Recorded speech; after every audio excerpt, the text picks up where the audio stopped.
नमस्कार। आज हम बात कर रहे हैं इजराइल और ईरान के बीच हाल में जो तनाव बढ़ा है उस पर। हाँ, और हमारे पास कुछ सूत्र हैं जो हाल की कुछ घटनाओं पर केंद्रित हैं। बिल्कुल।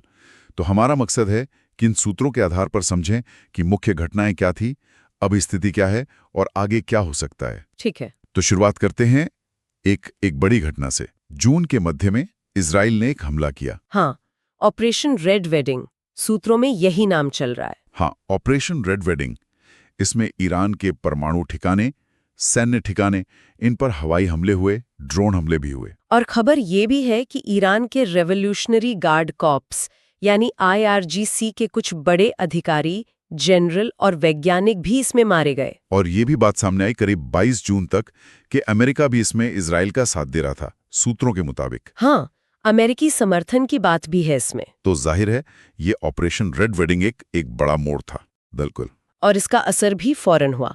23 जून को ही एक युद्ध विराम लागू हो गया। अच्छा, युद्ध विराम। हाँ, लेकिन ध्यान देने वाली बात यह है कि सूत्रों में इसे नाजुक कहा गया है, कमजोर। मतलब टिकाऊ नहीं। हाँ, मतलब लड़ाई तो रुक गई है फिलहाल, पर तनाव वैसा का वैसा ही है। ऐसा लग रहा है जैसे बस एक ब्रेक लिया गया हो।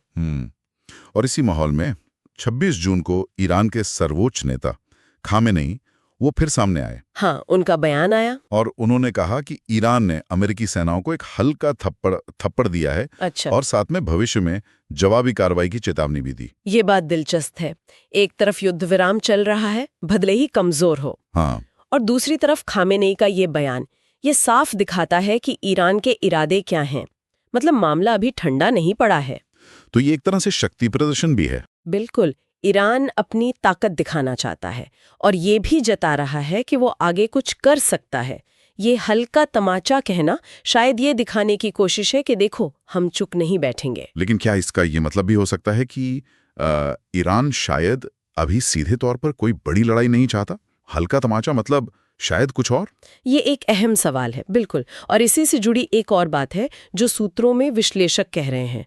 एक चिंता है। क्या चिंता है? एक्सपर्ट्स आगाह कर रहे हैं कि ईरान का अगला निशाना हो सकता है हुर्मुज जलडमरू मध्य, स्ट्रेट ऑफ हॉर्मुज। वहां जहाजों को निशाना बनाया जा सकता है। ओहो, हुर्मुज जलडमरू मध्य, वो तो बहुत ही अहम रास्ता है। हाँ, बहुत ज्यादा।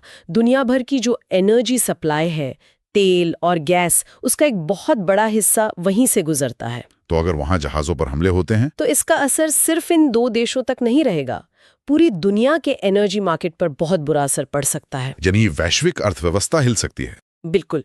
कीमतें बढ़ सकती हैं, सप्लाई में दिक्कत आ सकती है। ये एक तरह से वैश्विक दबाव बनाने का तरीका भी हो सकता है ईरान के लिए।